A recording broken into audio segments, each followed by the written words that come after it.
Ndugu wananchi, tuwaombe kwa kweli uvumilivu wenu kwamba mkutano huu na waandishi wa habari wa leo umekuwa mrefu.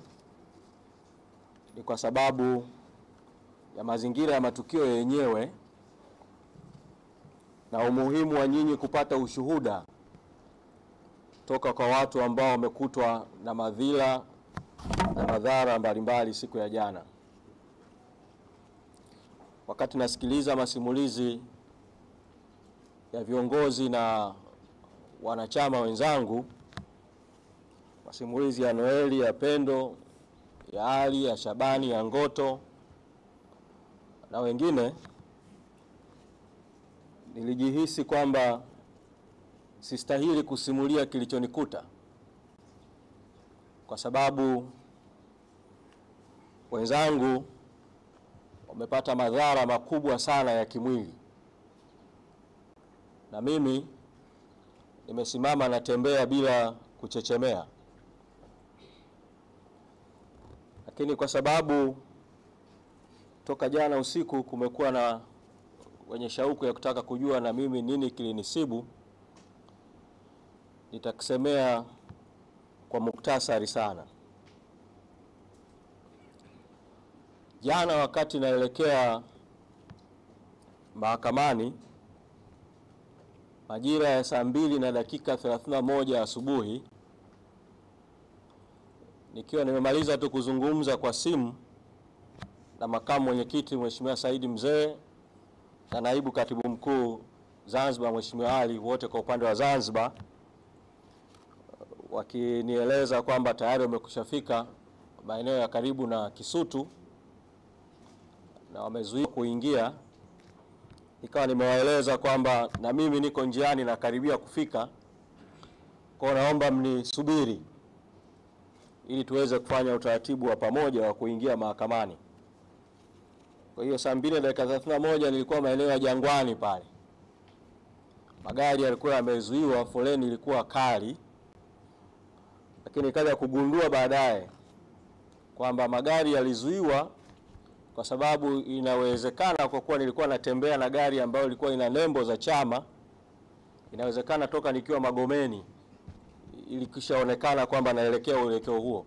Kwa magari yalizuiwa ili polisi wapate wasaa wa kushuka kutoka kwenye magari yao bila kuruhusu foleni kwenda, pengine ningepita, washuke kwa miguu wateremke mpaka eneo la Jangwani, ambapo ndo wakakuta gari nilipokuepo. Na mimi nilichukulia kwamba si hali, kwa wakati huo niliona si hali tete sana.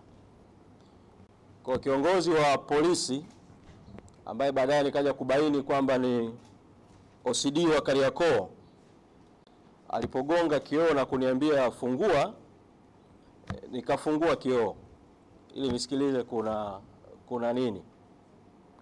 Akaniambia fungua mlango. Kwa kuwa sikuwa wakati huo nahisi kwamba hali ni tete, pamoja na kuona askari, sikudhani kwamba askari wa Tanzania wanaweza kufanya vitendo vya kuvunjaji wa sheria vya kumzuia mwananchi kupita kwenye barabara kwa ajili ya kwenda mjini. Na hata kama ingekuwa wanajua kabisa naenda mahakamani, sikutarajia kama wangefanya uhalifu wa kunizuia kwenda mahakamani kabla hata sijafika mahakamani. Kwa nikafungua mlango. Nilipofungua mlango sasa, zikaanza kutumika nguvu za kunishusha kutoka kwenye gari. Mimi nikashuka. Niliposhuka tu moja kwa moja ikatoka amri kwamba apelekwe kwenye gari. Kwa nikaanza kusukumwa. Pembeni kuna mabasi yamepaki ya mwendo kasi, watu wako pale, kasukumwa kwa nguvu sana. Nikatolewa kuanzia Jangwani pale katikati kwenye bonde, nikapandishwa juu mpaka kituo cha mafuta kilichoko eneo la fire pale upande wa kulia, na nikaingizwa kwenye gari ya polisi ndani, askari mmoja akiwa upande wangu wa kushoto, mwingine upande wa kulia, askari mwingine mbele, mwingine akaendesha gari, na moja kwa moja wakatoa amri kwamba hiyo gari iondoke. Kutoka hiyo saa 2:31 mpaka saa 3, kwa sababu sikufungwa macho, kwa hiyo nilikuwa na namna ya kujua muda mule ndani ya gari kwa kuangalia ambao nilikuwa naona muda. Wakanipeleka kwanza Kariakoo, Karume pale mbele ya ofisi ya mkuu wa mkoa. Wakaificha ile gari iliyokuepo kwa sababu walihisi kwamba pamoja na kuwa ina tinted, lakini tinted ilikuwa faint, hawakutaka ionekane kwamba nipo. Wakaiweka katikati ya gari zao nyingine, na wakasema kwamba wamepokea maelekezo kwamba inabidi nipelekwe Mbweni. Kwa tukaanza safari ya kwenda Mbweni. Tulipofika Magomeni, wakasema huyu akienda Mbweni atakuwa anajulikana huko Mbweni, itakuwa rahisi kujulikana. Kwa nikasikia wanasema sasa tumpeleke Mbagala ambapo hataweza kufahamika kirahisi. Kwa gari kageuzwa, wakaelekea tena wakarudi Karume. Walipofika Karume wakapaki gari, akapigiwa simu mtu ambaye baadaye nikamfahamu kwamba alipokuja kwamba ni OC CID Msimbazi, anaitwa Bernard. Walipofika pale wakasogea pembeni, wakaongea tena kwa simu. Alafu baadaye wakaja wakasema kwamba wamepewa maelekezo kuwa nipelekwe kituo cha polisi Oysterbay. Kwa safari ikageuka sasa ya kwenda kituo cha polisi Oysterbay. Lakini walipofika kituo cha polisi Oysterbay, walipoingia pale getini, badala ya kwenda kushoto counter kwa ajili ya kwenda kwenye mahali ambapo ndipo watuhumiwa au wananchi wanakwenda kupata huduma, wakazunguka upande wa kulia, wakaenda mahali kabisa kwenye parking, mahali pa pembeni kabisa, wakaipaki ile gari. Na mpaka tunafika maeneo ya Moroko, kabla ya kufika kituo cha polisi Oysterbay ilikuwa saa 3 asubuhi. Kwa naweza kusema kwamba kuanzia saa 3 asubuhi niliwekwa kizuizini ndani ya gari mpaka saa 1:30 usiku. Kuanzia saa 3 asubuhi mpaka saa 1:30 usiku. Kwa ni tukio ambalo na tafsiri tu ni kwamba polisi waliniteka na kuniweka kizuizini ndani ya gari muda wote huo mpaka saa 1:30 usiku. Na wakati wananichukua hawakunieleza nimefanya kosa gani, na hata nilipowauliza hawakunieleza nimefanya kosa gani. Saa 1:30 usiku nikawaambia kama ni kunishikilia kwa ajili ya kwenda mahakama ya Kisutu, kwa vyote vile huu muda saizi hakuna mahakama Kisutu. Kwa ni ama mniachie au mnipeleke mnifungulie mashtaka mnayoamini kwamba nimeyatenda. Tukawa na bishani kwa muda mpaka baadaye hitimisho likawa kwamba nipelekwe kufunguliwa mashtaka. Na kwa mara ya kwanza sasa hiyo saa 1:30 usiku ndio nikapandishwa kituo cha polisi Oysterbay juu sasa kwa kupitia mlango mwingine, na nikaanza kuandikishwa maelezo. Nikagoma kuandika maelezo kwa kuwaelezo kwamba niko tayari kutoa maelezo mahakamani. Kwa hiyo wakaandika tuhuma wanaonituhumu. Kwa nikatuhumiwa kwa makosa ya kuhamasisha na kula njama ya kufanya maandamano. Wakaandika tu maelezo yangu ya msingi kwa maana ya umri na majina na vitu vya msingi, na kwamba nitatoa maelezo mahakamani. Na baada ya hapo wakaniachia kwamba niondoke. Nikawaambia mmenichukua, mliponichukua sina simu, sina funguo za nyumbani, sina chochote kingine. Mkiniambia niondoke hapa, naondoka kwa utaratibu upi? Kwa nikawaambia kwa sababu mmenichukua barabarani, ni vizuri mtende haki, kwa kuwa kituo cha polisi Oysterbay si mbali na makao makuu ya Chadema, mnipeleke makao makuu ya Chadema. Kawa na mazungumzo ya muda mrefu na mashauriano mengine. Hatimaye mida ya saa 2 na ushe, zaidi ya saa 2 kidogo, wakanileta hapa makao makuu ya chama. Kwa nimesema kwamba katika hali ya kuwasikiliza wenzangu waliopigwa na kuumizwa na madhila waliokuta, sikuwa nastahiki kwa kweli kusimulia kisa hiki. Lakini kisa hiki kinatoa kielelezo cha kwamba Kumbe polisi wa Tanzania wana tabia ya kuteka watu na kutowapeleka kwenye vituo vya polisi na kuwaweka kizuizini kwa njia nyingine wanazozijua wao, hali ambayo sasa inatoa mianya. Wakipata maelekezo ya kwamba mtu apotezwe, mtu apotee, ni rahisi katika mazingira hayo ambapo mtu hajulikani yuko wapi, kuanzia asubuhi mpaka usiku, kupotezwa milele au kupotezwa kwa muda mrefu. Kwa ni hali ambayo inastahili kukemewa, inastahili kupingwa, inastahili kuchukuliwa hatua kwa uzito mkubwa, kwa sababu inaacha mianya ya hatua nyingine za kihalifu. Kwa hiyo nataka kusema hayo machache kuhusu yaliyonikuta, lakini nataka kuzungumza kidogo tu kwa sababu msemaji wetu wa mwisho ni mwenyekiti wa chama. Atazungumza makamu mwenyekiti wa chama ambaye sasa kwa kuwa mwenyekiti yuko ndani anakaimu majukumu. Kwa kuwa atazungumza kwa niaba yetu wote msimamo kwa ujumla, mimi niseme machache tu katika hatua hii. La kwanza, kuna tukio limetokea jana vile vile ambalo si la kupuuzwa na ni vizuri likachukuliwa kwa uzito mkubwa.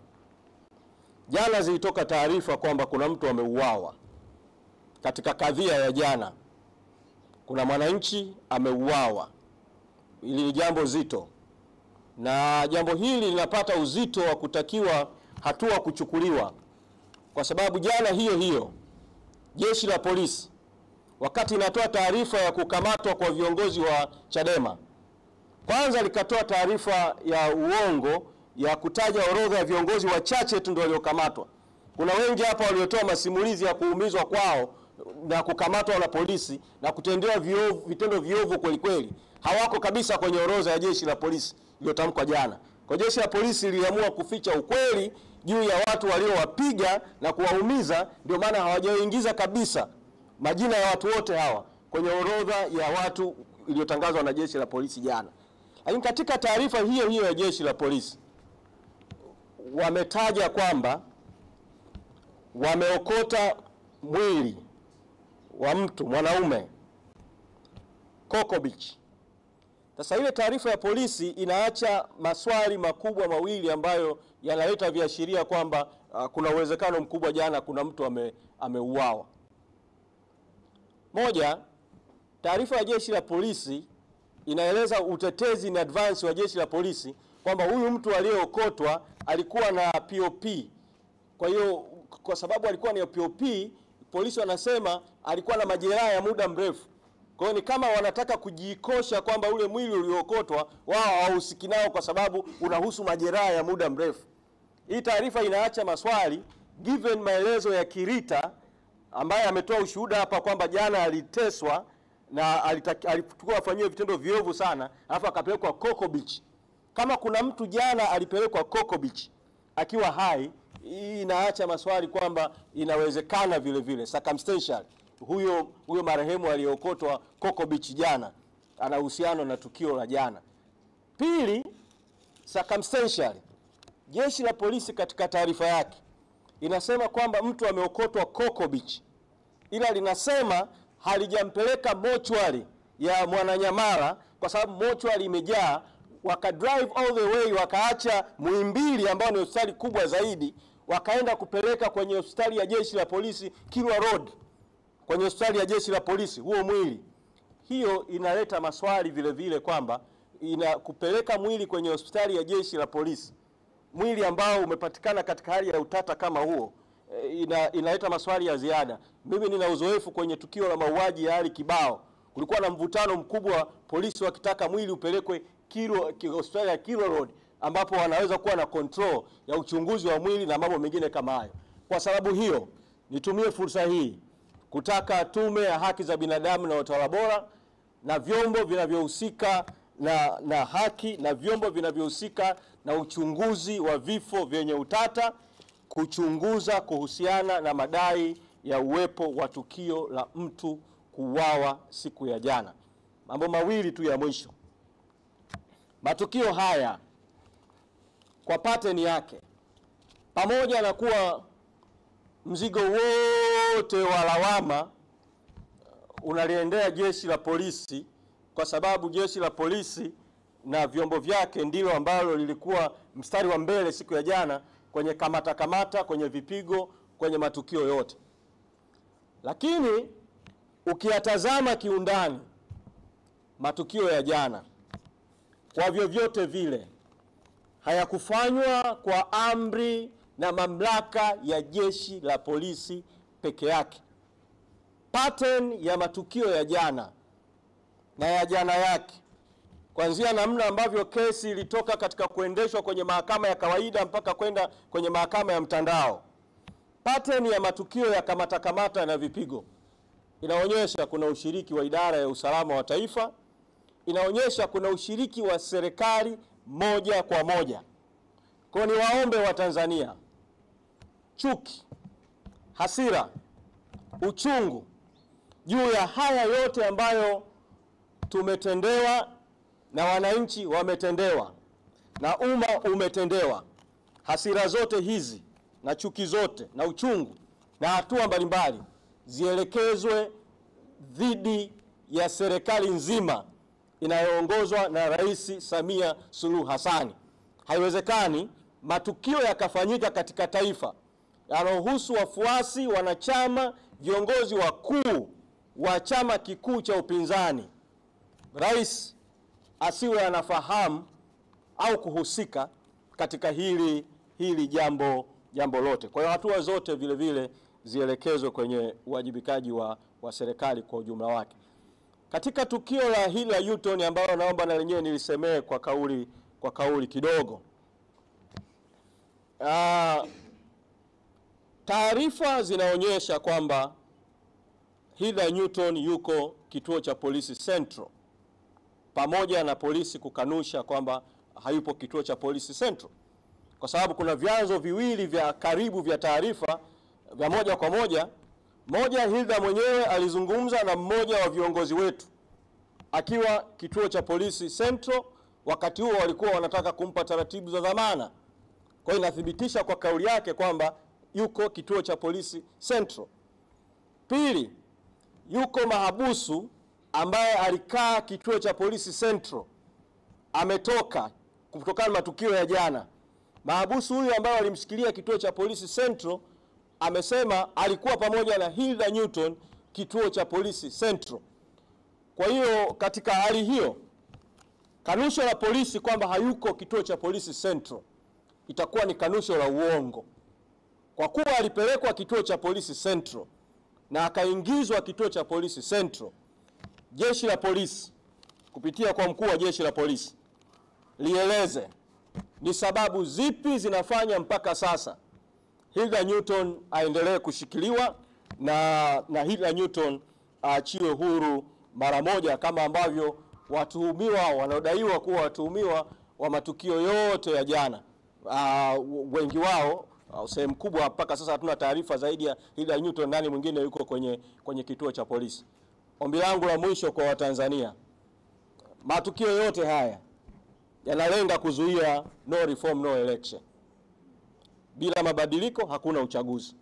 Matukio ya kukamatwa kwa Lissu, matukio ya Chadema kubabikiziwa kesi mahakamani, matukio ya viongozi kupigwa, matukio ya chama kushambuliwa kushoto na kulia kwa njia mbalimbali, ni mpango wa dola kudhibiti no reform no election. Bila mabadiliko hakuna uchaguzi. Katika hali hiyo tutakuwa tumeingia kwenye kufanikisha mpango wao kama tukirudi nyuma